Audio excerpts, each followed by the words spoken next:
नमस्कार। आज हम भारतीय संविधान के स्रोतों को समझने वाले हैं, वो भी एकदम टॉपर स्टाइल में। तो चलिए एक बहुत ही बड़े सवाल से शुरू करते हैं।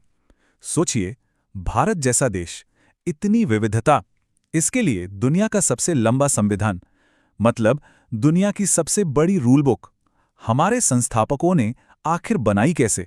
चलिए इसी को आज डिकोड करते हैं। तो ये रहा हमारा आज का रोड मैप।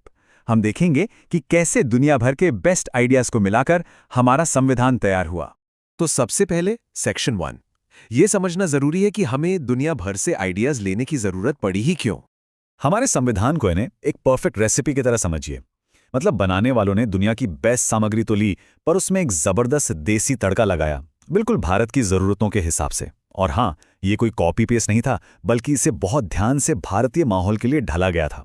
और मकसद सिर्फ एक, हर नागरिक को न्याय, स्वतंत्रता और समानता मिले। चलिए अब इस रेसिपी की मेन सामग्री के लिए शॉपिंग पर चलते हैं। और हमारी पहली दो दुकानें हैं दुनिया के दो सबसे बड़े लोकतंत्र, यूके और यूएसए। तो ब्रिटेन से हमने उठाया सबसे जरूरी आइडिया, पार्लियामेंट्री सिस्टम का। इसका सीधा सा मतलब है कि सरकार वो लोग चलाएंगे जिन्हें हम चुनते हैं, और वो हमारे प्रति जवाबदेह होंगे। और साथ ही रूल ऑफ लॉ का कॉन्सेप्ट भी वहीं से आया। मतलब कानून सबके लिए बराबर है, कानून से बड़ा कोई नहीं। अब आते हैं अमेरिका पे। यहां से हमने लिया सबसे जरूरी कॉन्सेप्ट, हमारे मौलिक अधिकार यानी फंडामेंटल राइट्स। ये वो अधिकार हैं जो हर नागरिक के लिए एक सुरक्षा कवच की तरह हैं। कोई भी सरकार इन्हें आसानी से छीन नहीं सकती। ये आपको एक सम्मानजनक जिंदगी की गारंटी देते हैं। अच्छा, अब ये बहुत दिलचस्प है। देखिए भारत ने कितना कमाल का बैलेंस बनाया। एक तरफ ब्रिटेन, जहां संसद सबसे ऊपर है, दूसरी तरफ अमेरिका, जहां संविधान सबसे ऊपर है। हमने क्या किया?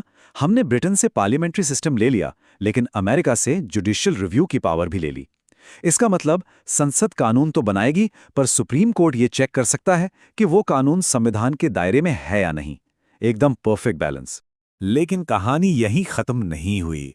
हमारे संविधान बनाने वाले तो पूरी दुनिया की सैर पर निकले थे, बेस्ट आइडियाज की तलाश में। तो अगला स्टॉप आयरलैंड। यहां से हमने लिया directive principles of state policy यानी डीपीएसपी का कॉन्सेप्ट। अब ये क्या है?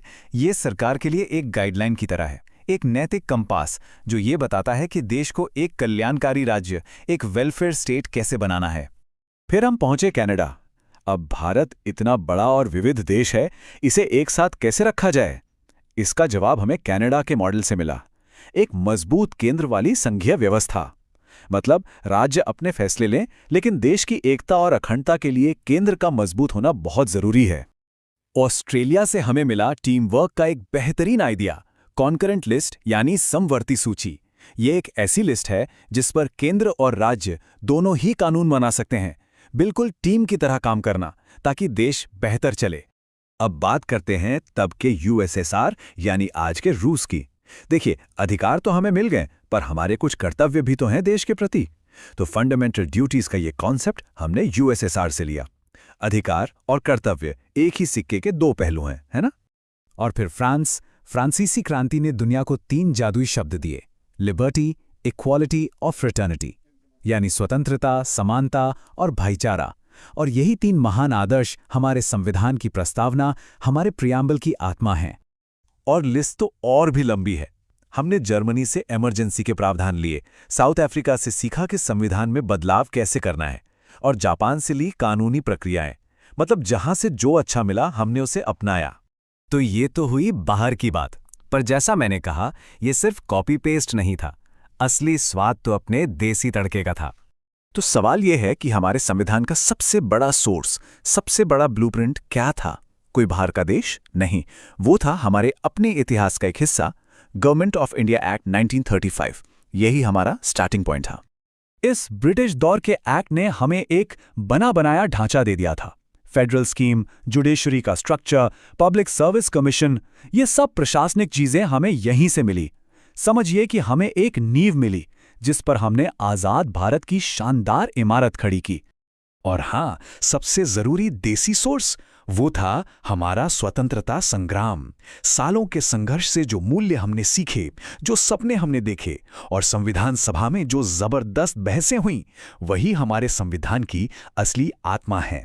चलिए अब आते हैं उस हिस्से पर जिसका सबको इंतजार रहता है। एग्जाम में ये सब याद कैसे रखें? तो पेश है टॉपर की एग्जाम ट्रिक। लेकिन ट्रिक से पहले एक बात हमेशा याद रखनी है, हमारा संविधान उधार ली हुई चीजों का कलेक्शन नहीं है। ये एक मास्टरपीस है जिसे बहुत सोच समझकर भारत के लिए बनाया गया है। तो ये रही वो सिंपल सी लाइन जो आपको सबसे जरूरी सॉसेस याद रखने में मदद करेगी। बस ये एक लाइन याद कर लीजिए, ब्रिटेन से संसद, अमेरिका से अधिकार, आयरलैंड से नीति और रूस से कर्तव्य। एक बार फिर, ब्रिटेन, संसद, अमेरिका, अधिकार, आयरलैंड, नीति, रूस, कर्तव्य। सिंपल। और अब जाते जाते आपके लिए एक सवाल छोड़कर जा रहा हूं। सोचिए, अगर आज हमारा संविधान लिखा जा रहा होता तो आज की दुनिया में किसी दूसरे देश से ऐसा कौन सा नया आइडिया है जिसे हमें इसमें जरूर शामिल करना चाहिए? सोचिएगा जरूर।